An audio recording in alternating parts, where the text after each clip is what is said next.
Hi there guys, welcome to my channel, or welcome back if you're already a subscriber. Today I'd just like to discuss very briefly Record Store Day. Today is the 23rd of April, it's the day after the night before, the day after Record Store Day. Just want to talk about what I managed to get, or what I didn't manage to get, more to the point. So I'll just point out at the moment that I used to go to Record Store Day at a store in Sudbury called Compact Music. That has since closed down. That closed down during the COVID pandemic, as a lot of sort of independent stores did close down during COVID. They couldn't maintain the cost of running a business, I guess. So I've had to take my business elsewhere, and I ended up going to a place in Bury St Edmunds called Vinyl Hunter. Now, I've been to Vinyl Hunters before just as a customer to buy the odd record here and there, but I've never done Record Store Day at Vinyl Hunter. So this is really to discuss what I managed to get, and also my thoughts on Record Store Day as a whole. So I was planning on getting Chet by Chet Baker. I was definitely looking at getting Urban Urbane by David J, bass player from Bauhaus. Archie Shepp, live Archie Shepp album. I was also looking at maybe getting Taylor Swift as well. I'm not a Taylor Swift fan. But there was something piquing my interest with this release, so I was interested in maybe buying it, seeing what it was all about, maybe keep it if I liked it. If I didn't like it, I'll sell it on. So it was just an experiment really, because I don't know much about Taylor Swift. Long story short, I got there at about 7:45 in the morning. I couldn't get there any earlier because I had to drop my son at work that morning, yesterday morning. So I got there at about 7:45, 7:50. The store was due to open at 8 o'clock. There was about 30 people in front of me, I guess, in the queue. Some had been there since the wee small hours, but the majority of people, I think, had been there about an hour or so. They got there about 6 in the morning, something like that.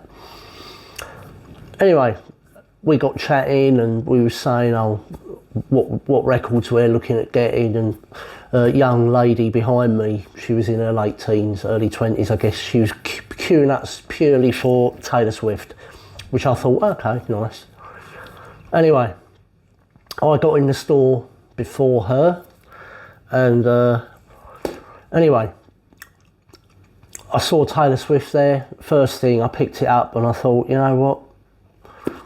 I had a bit of a guilty conscience then, and I decided to put it back. I wasn't going to buy it because I knew she wanted it. It was the last one left. It didn't feel right, me not being a fan of Taylor Swift, just buying it just because, when someone who's a proper fan wanted to buy it for herself. So I left that. Anyway, I spoke to the guy in the shop and I said, "Oh, have you got Chet Baker?" He said, "Yes, we've got that." Pulled that out for me, great. "Have you got Archie Shepp?" "No, that's gone."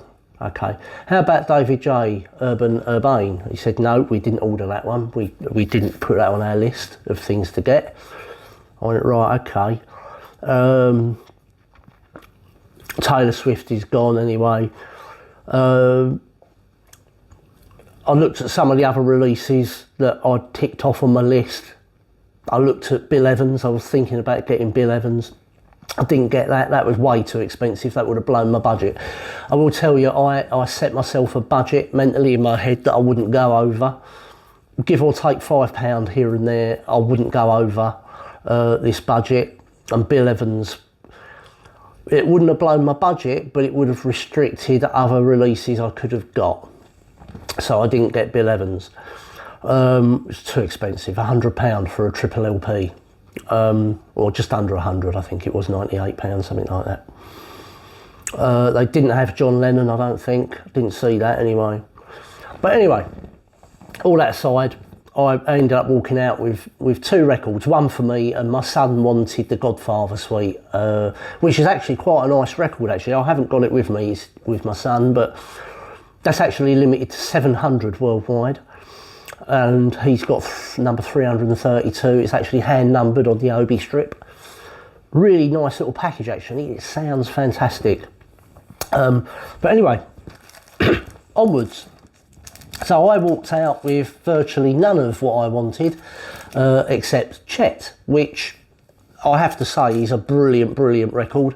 This particular pressing is a Riverside Contemporary Series release, and it is fantastic. This is on 180 gram, well, it feels heavier actually. It's dead flat. There's no warping. It is absolutely immaculate. It comes with a Craft Recordings inner, which is like a MoFi archival sleeve, which is really nice.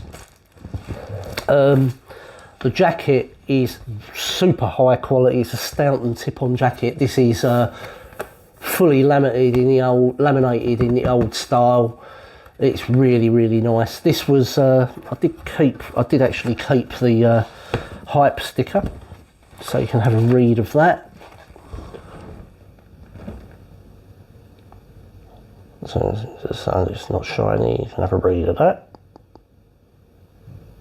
And if you can't read it for whatever reason, it just says Record Store Day Mono Edition, featuring jazz legends Bill Evans, Pepper Adams, Herbie Mann, Kenny Burrell, Paul Chambers and Philly Joe Jones. All analogue mastering from the original mono tapes by Kevin Gray at Coherent Audio. So that's lovely.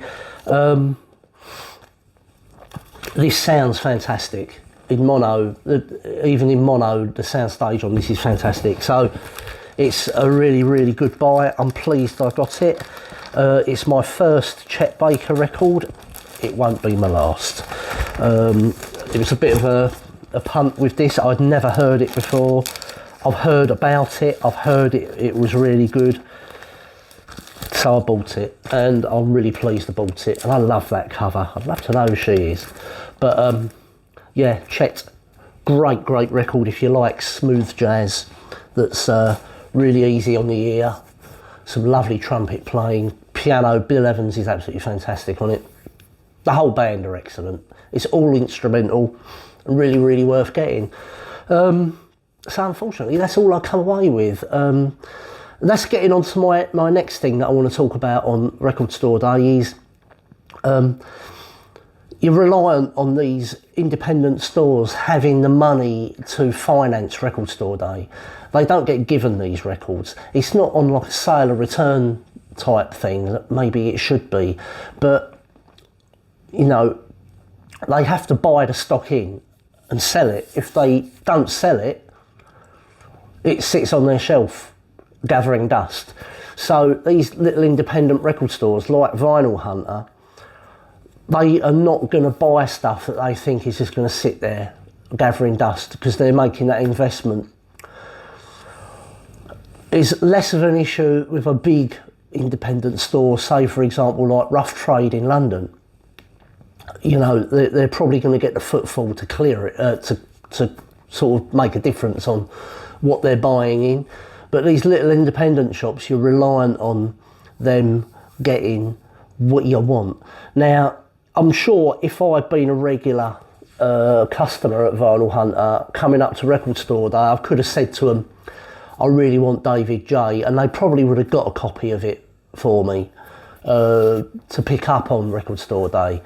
I did that with the old record store in Sudbury where I live, Compact Music. I got to know the guy in there, and so a couple of weeks leading up to Record Store Day, I would tell him what I was looking for, what I wanted, and he would generally make sure that he ordered in what I wanted,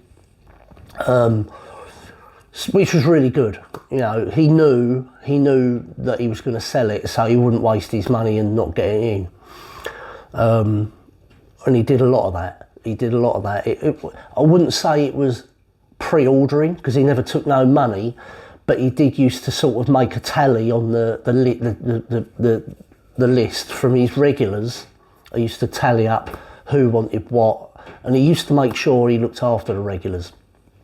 I'm sure if I'd been a regular customer at Vinyl Hunter, I probably would have got everything I wanted. Certainly, I think I probably would have got the David J album. That aside, I've got a couple of interesting. I've got a new vinyl find, and I've also got a CD. And I just want to go over that. I've been, over the last week or so, I've been on a bit of a Scott Walker binge. Really been getting into Scott Walker and the Walker Brothers as well, actually. Not so much the Walker Brothers per se. Some of their stuff I can take or leave. Some of their stuff is brilliant. Sun Ain't Gonna Shine Anymore. I love the production on that. I think it's brilliant. But so I've started buying a few Walker Brothers albums, and the first one that I've bought is Take It Easy with the Walker Brothers. So let me take this out of the jacket, out of this hideous Japanese sleeve. So what we've got here is fully laminated sleeve. It's a tip-on style jacket. This is a UK pressing. This has got the original inner sleeve, which I'm not going to take out because it was a bugger to get back in there. But this is in, apart from a discoloration, near mint condition, it is immaculate. A little bit of edge wear on the corners, a little bit of lamination lifting on the edges, but you do get that. I mean, this is a 1965, I believe. So, yeah, 1965. This is absolutely immaculate. When I put this on, there was not a pop or click on this. This is the mono version. They did a stereo version as well, but this is the mono version. This has got Make It Easy on Yourself, written by Burt Bacharach and David. This sounds really, really good for a record from 1965. This was recorded at the Philips studio in London, and they had one of the best echo chambers in the country. I think it even surpassed, at the time, it even surpassed Abbey Road. But this is a great record. It was not much money. This cost me, I'd like to say this cost me about £12 in near mint condition, and I mean, this is, the record itself is in near mint condition. There's very few, if any, spindle marks on this record, and it sounds really, really good.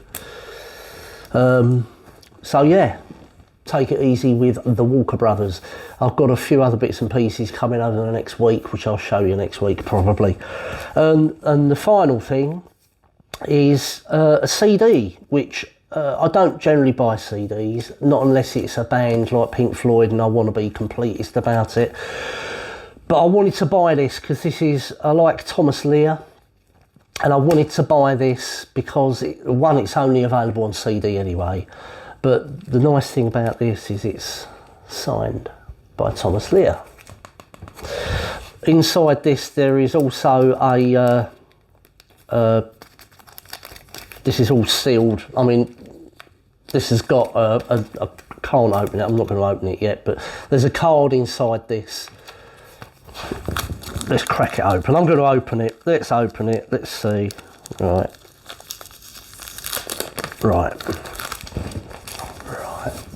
It's a resealable. Right, so we've got the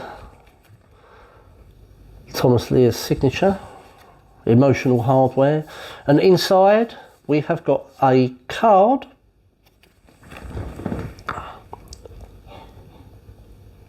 $812 out of 1,000 CD number, Thomas Lear, Emotional Hardware, and That's the CD. That's the card. That's the limited edition. And it's really, really good.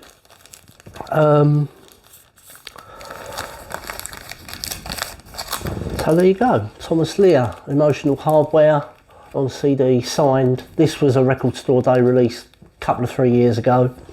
And I just wanted it to add to my Thomas Lear collection.